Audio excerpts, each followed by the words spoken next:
মাহফুজ নাহিদদের সাথে আপনার আন্দোলনের সময় খুবই ভালো সম্পর্ক ছিল, তারা আপনার রাজনৈতিক পরিচয়ও জানতো। তো এখন কোন কারণে তাদের সাথে আপনার দূরত্ব তৈরি হল? ছাত্র উপদেষ্টা এবং অন্যান্য যারা আছে আমাদের এই সমন্বয়কদের গ্রুপরা, তারা তখন সরকারি ভাগবাটোয়ারাতে ব্যস্ত ছিল। তারা হাসিনারে পাত্তা দেয় নাই। এখানে হচ্ছে নতুন মাস্টার মাইন্ড বললেন, আর কেবল হে ওরা কারা। ক্যান্টনমেন্টে কেন গেলেন এবং ক্যান্টনমেন্টে গিয়ে সরকার গঠন করলেন? এটা কি আপনাদের একটা ব্যর্থতা কিনা? একটা বড় রাজনৈতিক দল তখন বিরোধিতা করেছিল। তারা বলেছিল 3 মাসের মধ্যে নির্বাচন দিয়ে দেওয়ার কথা। বর্তমান বাংলাদেশ সময়ে হাসিনা পালানোর পরে সর্বজন গ্রহণযোগ্য কে আছে? তখন ডক্টর মোহাম্মদ ইউনূস স্যার, আমি আর কাউকে দেখতে পাচ্ছিলাম না। আপনাদের এই সাবেক সভাপতি যার নাম বললেন, তিনি এর ভিতরে ফেসবুকে একটা স্ট্যাটাস দিয়েছেন এবং সেখানে লিখেছিলেন যে সাদিক কায়েম তরুণদের ইমাম। এটা নিয়ে একটা পত্রিকাও রিপোর্ট করেছে। তার নিচে আমি দেখেছি পক্ষে বিপক্ষে প্রচুর কমেন্ট পড়েছে। সাদিক কায়েম কি এই ক্রেডিটবাজির রাজনীতি করতে চায় কিনা? না, আমি ক্রেডিটবাজির রাজনীতি করতে চাই না। আমি মনে করি আমাদের যদি ইমাম থাকে, সেই ইমামরা হচ্ছে আমাদের শহীদরা।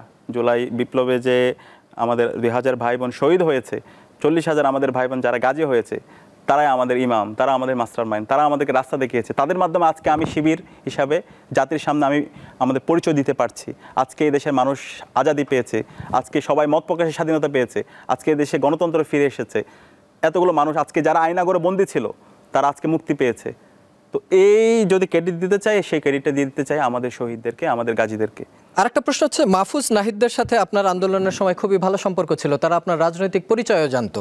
তো এখন কোন কারণে তাদের সাথে আপনার দূরত্ব তৈরি হলো? এটা কি মানে ক্ষমতা, নাকি রাজনৈতিক স্বীকৃতি, নাকি ক্রেডিট নেয়া? দেখেন, আমরা একসাথে কাজ করেছি দীর্ঘদিন ধরে, একসাথে কোলাবোরেশনে কাজ করেছি। 5 আগস্টের পর আমরা দফায় দফায় তাদেরকে বুঝিয়েছি। আমার এখনো মনে আছে, পুরো অগাস্ট মাস জুড়ে আমরা বারবার বলেছি। আজকে যে বিষয়গুলো 1 বছর পরে বলা হচ্ছে প্রক্লেমেশনের কথা, সেগুলো আমরা তখন 8 আগস্ট, 9 আগস্ট, 10 আগস্ট বলতে বলতে আমরা ক্লান্ত হয়ে গিয়েছিলাম। এবং আমরা যে আজকে সংস্কারের কথা বলছি, সংস্কারের কথা সেই তখনই বলেছি, বিচারের কথা, রুটম্যাপের কথা তখনই আমরা বলেছি।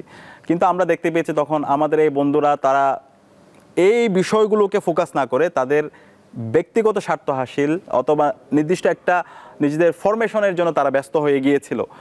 এবং তখন আমরা বলছিলাম, যাদের মাধ্যমে আমরা আজকে আজাদি পেয়েছি, আমাদের এই শহীদ এবং আমাদের যারা গাজী আছে, যারা এখন হাসপাতালে বেঁধে কাতরাচ্ছে, তাদের দায়িত্ব নেওয়া, শহীদদেরকে রাষ্ট্র থেকে সম্মাননা দেওয়া। তখন আমরা দেখতে পেয়েছি আমাদের এই সমন্বয়কদের গ্রুপরা, তারা তখন সরকারি ভাগবাটোয়ারাতে ব্যস্ত ছিল। তখন আমরা পুরো জুলাই মাস জুড়ে হাসপাতাল আমরা আমাদের সময়গুলো কাটিয়েছি, শহীদ পরিবারদের সাথে আমাদের সময়গুলো আমরা কাটিয়েছি।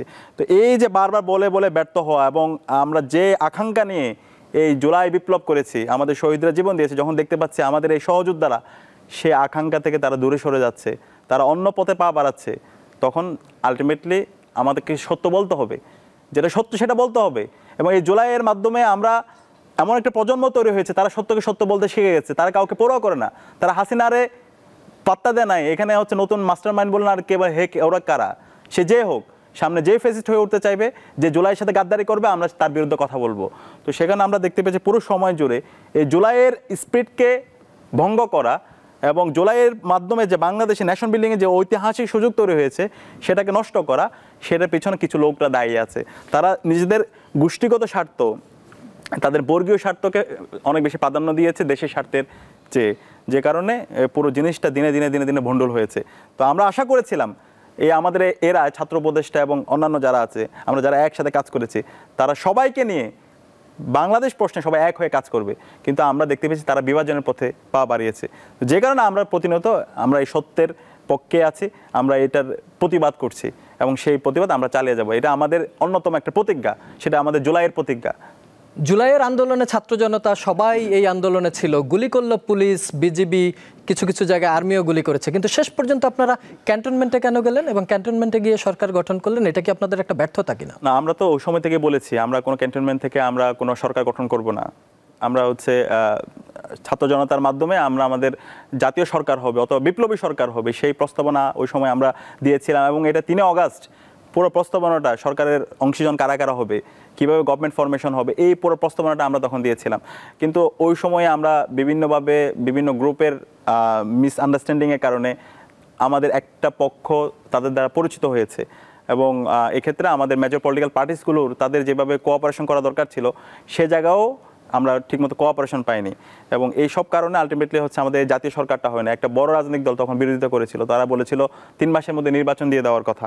তো যে কারণে আলটিমেটলি যে জাতীয় সরকার হলে আজকে বাংলাদেশ যেভাবে একটা শক্তিশালী সরকার হতো সেটা আজকে হইতে পারে না। আজকে ইন্টারিমে এমন এমন লোকরা আসছে যারা আওয়ামী লীগের আমলে বেনিফিশিয়ারি ছিল, তারা আওয়ামী লীগের প্রতি সিম্পেথি কাজ করে, তাদের এই জুলাইয়ের স্পিডকে তারা ধারণ করে না। বরং আমরা যখন এই ফেসিবাদের দূষর যারা আছে, যারা হাসিনাকে হাসিনা বানিয়েছে, যারা গত 16 বছর ধরে বিভিন্ন ধরনের জুলুম নির্যাতন নিষ্পেষণের তারা সহযোগী ছিল, তাদের বিরুদ্ধে যখন আমরা প্রতিবাদ করতে চাই তখন তারা আমাদেরকে মব বলছে। তো এই মূল কারণ হচ্ছে এখানে অনেকগুলো কনস্পাইরেসি হয়েছে এবং আমাদের মূল সারি সমন্বয়ক তাদেরও বিট্রয়ালের কারণে, তাদেরও গাদ্দারির কারণে আলটিমেটলি এই পুরো জিনিসটা আজকে ভণ্ডুল হওয়ার পথে যাচ্ছে। ছাত্র জনতার মধ্য থেকে ডক্টর ইউনূসকে কে পিক করলো? ডক্টর ইউনূসের সাথে কারা যোগাযোগ করলো তাকে প্রধান উপদেষ্টা করার জন্য?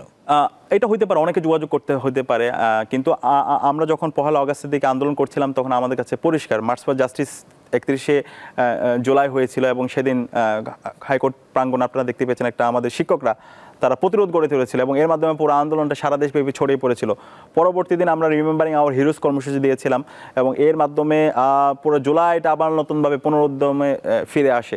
তো ওই সময় আমাদের কাছে পরিষ্কার যে হাসিনা আর থাকছে না। তো হাসিনার অ্যাবসেন্সে গভর্নমেন্টের ফরমেশন কী হবে সেটা নিয়ে আমরা তখন বিভিন্ন স্টেক হোল্ডারদের সাথে আলাপ করছিলাম, রাজনৈতিক দল, তারপর সিভিল সোসাইটি, সাংবাদিক, বুদ্ধিজীবী, সবার সাথে আমরা তখন আলাপ করছিলাম।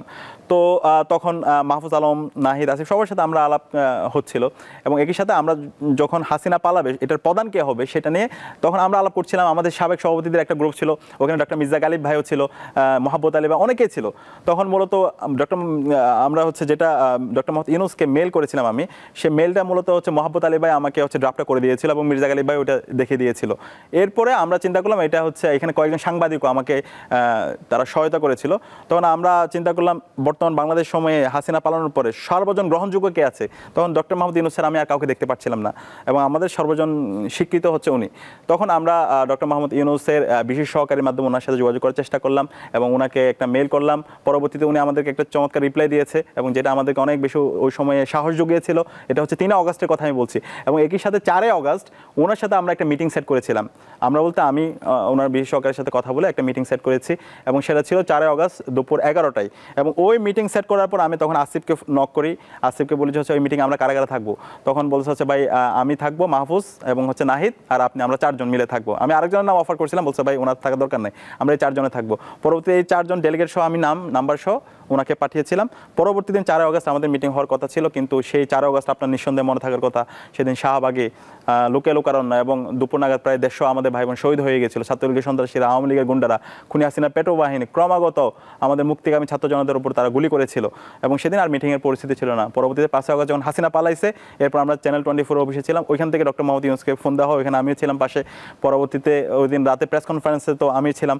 প্রেস কনফারেন্স করে শেষ করার পরে আমরা তখন ধানমন্ডিতে একটা বাসায় আমি নিয়ে আসছিলাম 3টা গাড়িতে করে, আমি সবাইকে একটা বাড়িতে ধানমন্ডিতে একটা বাসা নিয়ে এসেছিলাম।